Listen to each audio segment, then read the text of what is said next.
Alright, so for today's lesson, we're going to be talking more about the angles and their measures, and we're going to make some references to the unit circle, which we will eventually talk more in detail about and build from the ground up. So when we talk about angles, it is very much in relationship to the right triangles that we've been talking about before. Ancient engineers discovered that these ratios of the right triangles had patterns and were necessary in understanding circles and spheres, which created trigonometry. So the first thing that we need to talk about is angles. So an angle is determined by rotating a ray about its endpoint. So the endpoint, okay, that we are talking about that we have here is called the vertex. All right, so the vertex is the endpoint, which is this point right here. Okay. Now, the side that is your starting position is your initial side. So when we talk about the unit circle, that's going to be the side that doesn't move. So the initial side is your starting position. And then the terminal side is going to be the ray that rotates. Now, when I think about which one is which, I think about initial, that's the one that stays the same, that stays in place. And then terminal, I think like a bus terminal, we're going to go somewhere, so we're going to move that side. Now, we also can name our angles in multiple different ways. We can use capital letters. We can use lowercase Greek letters. Those are commonly used, especially when you go to college. So alpha, the Greek letter for alpha kind of looks like the part of an infinity sign. So then we have the beta, which kind of has a tail at the end. Gamma kind of looks like a bird.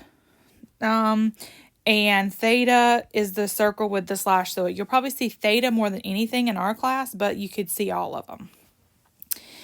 Now, standard position. So when I'm thinking about standard position, and we're going to talk about this with the unit circle, when we are looking, this is the initial side. This is the side that doesn't move. And this is your terminal side. That's going to be the side that turns and rotates, okay? So if I start here, I'm going to rotate on my terminal side. And I'm going to be able to go this direction or this direction. Now, for the angle of standard position on the coordinate plane, we need to talk about what is considered a positive angle and what is considered a negative angle. So angles that rotate counterclockwise, so opposite of a clock, are positive. All right, and angles that rotate the same way a clock does, clockwise, are negative. So when we're looking at actual graphing, when I rotate this way, that's considered, if I go this way, that's counterclockwise, that's positive. If I go the opposite direction, which is clockwise, that's going to be negative. All right. Now, we have what we call coterminal angles. Coterminal angles, co means together. So we're going to talk about what angles do we have together. And what I mean by together, it means I have angles that can share the same moving side. And that's going to come based off of the number of rotations. So revolutions, rotations, whatever you want to call it, I can have multiple rotations. So let's give an example here. So let's say that here's my initial side, and let's say I have an angle that is 30 degrees. So I could rotate my angle again. So I could start here, and I could rotate all the way around, and that same angle is going to be a 360 plus 30, which is going to be 390 degrees, okay? So when I'm looking at these angles, I'm going to be adding or subtracting 360 degrees. Why is it 360 degrees? Because that's the angle measurement of a full circle. Now, I can do that going in the positive direction, or I can do that going in the negative direction. So I could do the same thing here, but this time I could rotate and I could go in my negative direction. So I could still form that same angle, but I'm going to subtract 360 this time. So if I do 30 and I subtract 360, that's going to give me negative 330 degrees, which would be this side over here. just because of the fact that I rotate in a different direction. So I could keep adding and I could keep subtracting multiple different times. Sorry, I'm trying to get the calculator here. So I could keep adding and subtracting multiple different times. So let's say I have the angle 87 degrees. So if I want another angle that's in the same position, so when I mean the same position, that means this terminal side is where that angle lands. It shares that side. Even though I rotated this way to get here, I rotated this way to get here. It's basically like taking a different route to get to the same location. Okay, that's what a coterminal angle is. I could start here and I could rotate and rotate and rotate and keep rotating as long as I land in that same spot is coterminal. So if I'm at 87 degrees and I add 360, I could keep doing that and I could keep getting coterminal angles just like I just did with that rotation. Just like I could do the same thing and I could subtract 360. So if I keep subtracting 360, then I get a negative angle. That means I'm rotating in the other direction. So coterminal means it's the same angle position, just differs in rotations. Okay? All right. So then we have, they want us to draw an angle that is 220 degrees. And then they want us to state that is a coterminal, then state 2 positive and 2 negatives. So why is this angle right here at 220? Okay, so let's remind ourselves about the unit circle. So this is 0, this is 90 degrees, this is 180 degrees, and this is going to be 270 because each quadrant, so quadrant 1, quadrant 2, quadrant 3, quadrant 4, those are all 90-degree angle measurements. So we started here on our initial side and we're going to rotate. Okay, so we're going to rotate positive. So we're going to rotate counterclockwise and we're going to rotate 220 degrees. So they want us to label 2 positive coterminals and 2 negative coterminals. So in order to be a positive coterminal, I could say that we're going to do 220 plus 360, and that's going to give me 580. I could do another 360, and that could be 940. So those are 2 rotations there. All right, so negative, they want 2 negatives. So if I start at 220 and I subtract 360, that's going to give me negative 140. I could do it again. That means I'm going to rotate again a whole nother negative 360, and that's going to give me negative 500 degrees. And again, the location this is going to be the same. It's just about how many rotations you're actually going to land at. So if I start here, and this, remember, is going to be in this location. So I'm going to add 360. It's going to put me right back there. So I add 360 and then I add 360 again. Okay. Or I could subtract. So if I subtract 360, it's going to put me there. Or if I do it one more time, it's going to still put me in that same spot. Okay.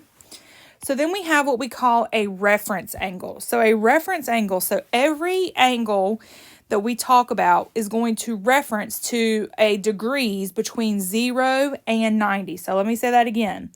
It is going to reference between 0 and 90 degrees, okay? Unit or quadrant 1. Now, when you look at a reference angle, the reference angle, so if we're looking at our terminal side, okay, so here's my terminal side. Every angle has a reference angle that is connected to the x-axis.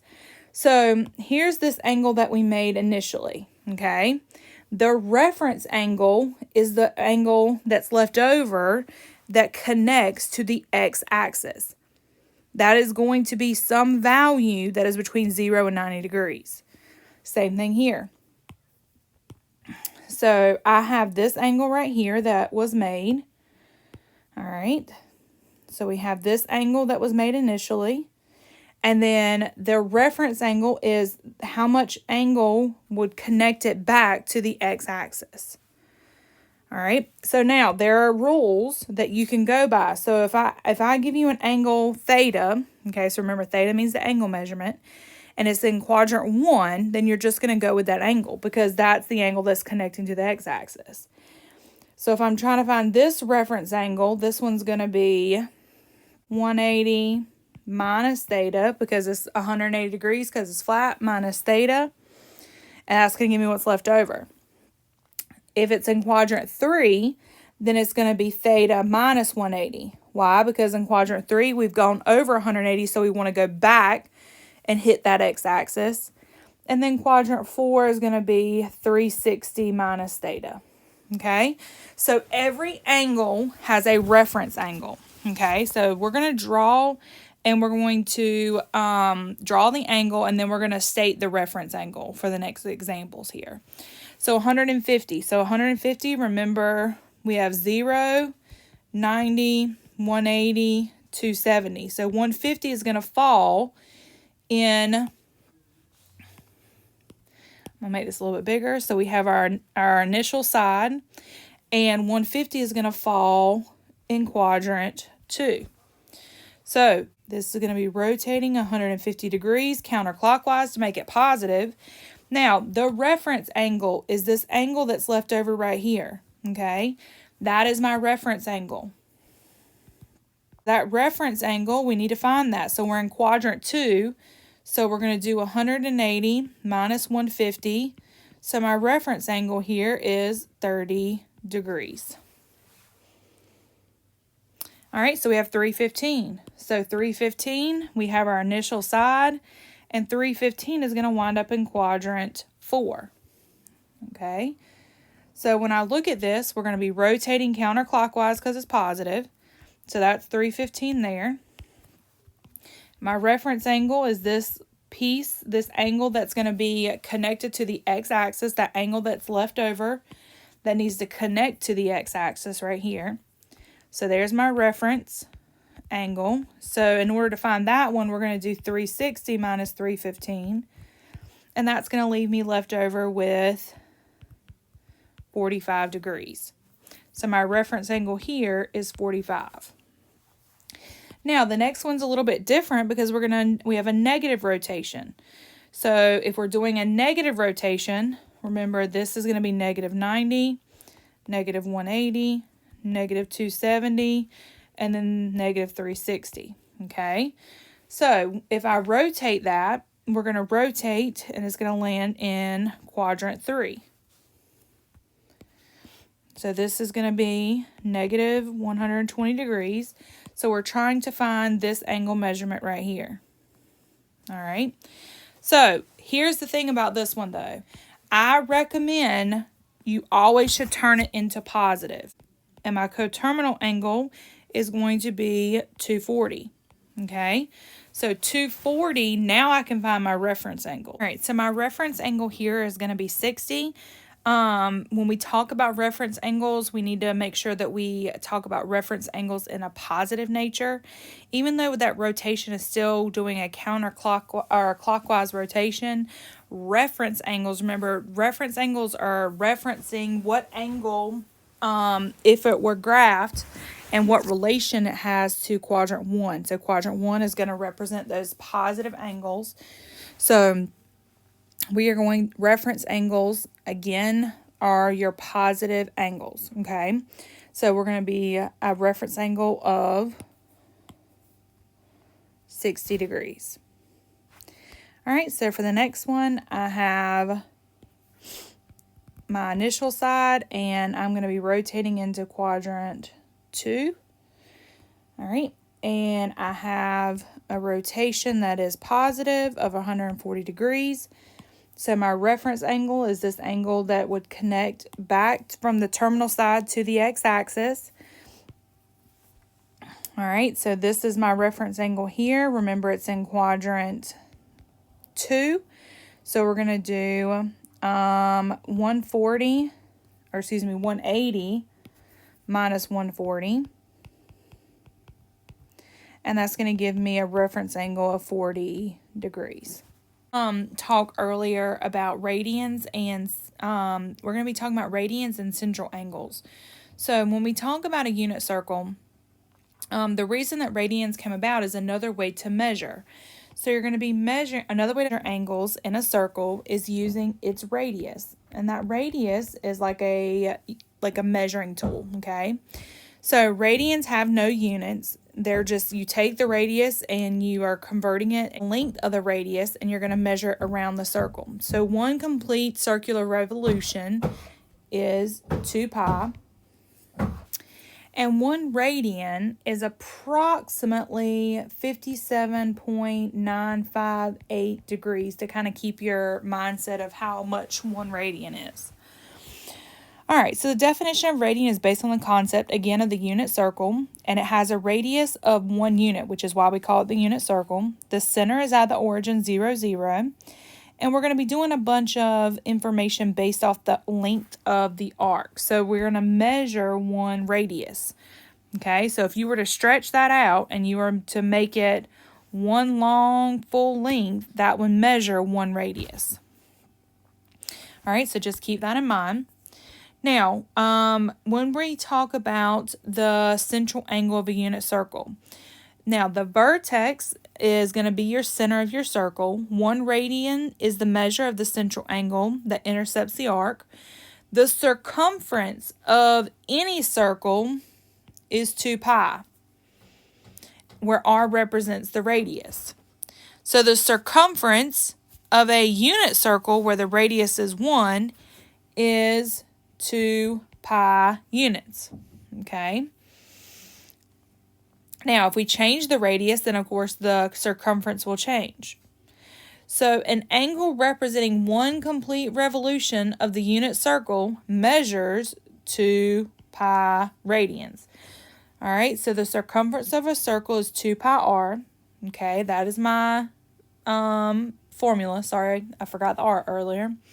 If I actually plug this in and I plug in 1 radian, that's going to simplify to just be 2 pi. So therefore, a full circle is 2 pi radians. If theta is a central angle of a circle, and if theta is measured in radians, then the length s is given by this formula. So if I want to find the arc length, if I want to find my arc length that I've highlighted in pink, I'm going to use that formula. S stands for arc length, my radius times theta, which is the angle measurement, if it's in radians, so we'd have to convert it into radians. How many radians is each angle of an equilateral triangle? So remember, an equilateral triangle, a triangle equals 180 degrees, so that means that each angle is 60. So 60 times pi over 180 is going to be 1 pi, or just pi, over 3. All right, the minute hand of a clock travels how many radians in 15 minutes? So how many radians, we kind of need to create a proportion. So 15 minutes in 60 minutes is equal to how many radians, okay, in 2 pi. So we're going to do a proportion here. We're going to set up this equation. So 15 minutes in 60 is equal to how many radians in 2 pi. So if we cross multiply, that's going to give me 60x equals 30 pi. So divide by 60. And x is going to equal, we'll simplify it, and then that's going to be pi over 2. Same thing for 10 minutes, same thing for 5 minutes, okay? Now for this one, they said, what is the measure of theta in radians? Well, we should be able to do that. We know that 45 times pi over 180. So that's going to simplify pi over 4. What is the measure of theta? All right, so I know here I can create an equation because I know x plus 5x is going to equal 180 degrees. Or since we're doing it in radians, we can go ahead and say 2 pi here. So we know that 6x equals 2 pi, and we're going to divide by 6. So x equals pi over 3, but they want us to find the whole theta. The whole theta is 5x, so 5 times pi over 3 is going to be 5 pi over 3 is my theta, is my angle measurement in radians. Now, these are a few examples that you are going to see on Delta Math. So for the rotation 440, find the coterminal angle from 0 to 360. So they want us to find the coterminal angle. Now, in order to find that coterminal angle, that means that we're going to subtract 440 minus 360, and we're going to find the coterminal angle is going to be 80 degrees. 80 degrees is going to be in quadrant 1, and it has a reference angle of 80 degrees because it's in quadrant 1. Remember, reference angles are between 0 and 90. All right, so now we need to find the positive coterminal angle for negative 853. So we're going to keep adding 360 until we get between 0 and 360. So my coterminal angle is 227. That's going to be in quadrant 3. And that means that my reference angle, remember, if we're in quadrant, so here's my angle, right? So we're rotating here. So my reference angle is this angle right here. So we're going to do 227 minus 180. So 227 minus 180. And that's going to give me 47 degrees is my reference angle.